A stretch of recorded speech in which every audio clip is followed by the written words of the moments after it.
This is Bait, life outside the Federal Witness Protection Program. Hey, it's Suze, and welcome to tonight's episode of Life Outside with Sec. Hey, nice to see ya. Boy, you know what? I can tell just by looking in this video camera, just being outside of the United States, my skin looks so much better. I mean, I gotta tell you, I'm so relaxed when I am not in the United States, subject to all of that crap that goes on. Well, all that bad law enforcement. I mean, whew, boy. And I'm able to actually sleep and not be interfered with. And I love it because my cell phone doesn't work here where I am in this other country. So I don't have to worry about every time I try to do something, my phone starts ringing. And you know what? See, they get scared when I go to another country, this bad law enforcement, because, that kind of gets them in trouble. But you know what? I can't live in my own country because of all of them. So, you know what? I mean, it's like a catch-22. I live in my own country. I got all this bad law enforcement that uses me as bait. Bait, like I'm a core for crime. Okay, it's like all I exist for in the United States is to be some kind of culprit core for crime.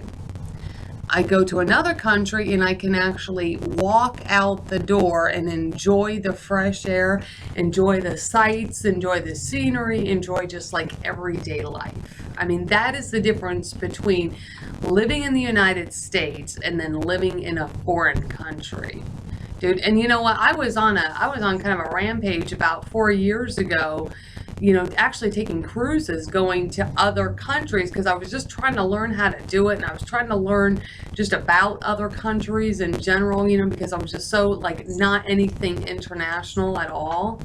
And so going on a cruise, especially going on a cruise by myself, was sort of like a safe way to do that. And I've just only recently, within the last year or so, just sort of gotten a little bit braver and ventured out to these other countries on more land trips. And then, and actually living outside of a resort just to see how it's done. So it's like a work in progress. You can't live in your own country with all this bad law enforcement that uses you as bait for the most highest end jackasses in the country. These damn terrorists or any other organized crime. I mean, that's all they do. There's 4 or 5 people that I know in my own country in my same situation. Okay, so there's me. Now, I don't know if these other people are even still alive, but there's Wendy DeVita Rosen down in Santa Monica. I actually met her in Phoenix, Arizona. The last time I saw her live was in Santa Monica, California. There's Irma Tovar in Tucson, and apparently after her son and her major assault, her little 10-year-old, he was in the hospital in Mexico. And I never know what happened with that because she just kind of disappeared. And then there was another girl in Dallas. Now, her situation apparently wasn't terrorism, but it was something to do with really, really high-end organized crime related to weapons or something like that, something along that line. I had her phone number, but so much of my stuff got taken, and it was in one of my old cell phones. So I don't know if she's still alive. And then, Tabitha Mueller, I'm sure that they've already killed her. That would be my son's half-sister, her mother.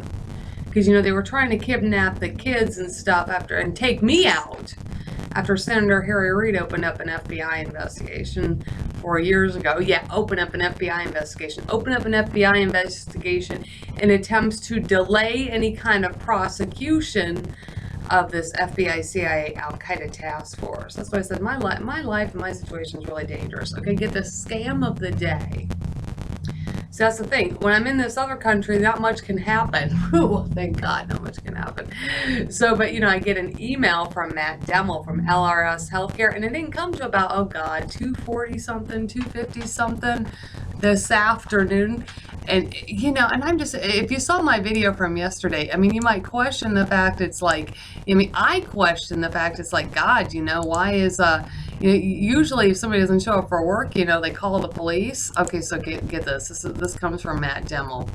Susan, JFK, which means JFK Hospital, just reached out to us and informed us you did not make it to your shift yesterday morning. We talked Monday night and you had mentioned that you were orienting on ER yesterday. Please get back to me as soon as possible and let me know what is going on so I can let the facility know. Okay, so it took them until 2:53 today when I was supposed to show up for work yesterday. I anybody see anything wrong with that? And on top of that, I was on the schedule today as well, apparently. So why? So like, what happened to that? He didn't mention anything about, oh, you didn't show up for work today either. No known police report has been made. You know, it does not surprise me that, see, this has happened before. It does not surprise me that this organized crime, see, that's why I say usually somebody doesn't show up for work, they call the police. Unless, of course, they've got some kind of concoction, something with organized crime going on. Then nobody wants to call the police because then they would get caught. So then they come back to me to try for information. So, you know what? I just reported that to ice.gov. www.ice.gov. You know, it's I had already contacted the U.S. Marshal Service up in Omaha, Nebraska, prior to me taking this contract, so they knew I'm working for this thing. So between ICE and the Marshals and maybe the Sheriff's Office down there in Riverside County, you know what? They'll have, if they want to do anything about this, great. This scandal. If they don't want to do anything about it, don't do anything about it. I mean, you know what? It wouldn't be the first time. Nothing has ever been prosecuted in over 10 years. Not even the terrorist that Senior Special Agent Peter Lazar with Homeland Security Investigations arrested multiple felony charges. No bail free and clear as a bird. He never got prosecuted either. Nothing has been prosecuted. No crimes towards the victims. Any of the victims. Not even any of the kidnappings or what might be murder. Especially with my cousins up there in Rochester. I don't know. And I can't get anywhere with Congress. But boy, I gotta tell you, interesting email today. Very interesting email. Reeks of a kidnapping plot.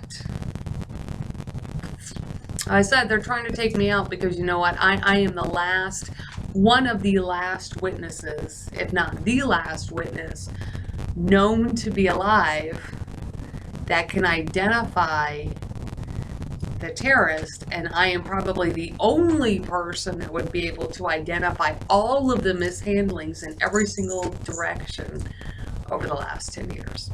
So I said, it's one thing criminals don't want. They don't want testimony, and the best way to do that is to take out the people that would give testimony in a prosecution. Tonight's episode, Life Outside with Sec. Keep your stun gun handy. There's real criminals and terrorists out there in the United States. You know, I don't even need mine in where I am in another country because the authorities will just take care of that for me. But in the United States, keep your stun gun handy because you're gonna need it. I'll see you next time.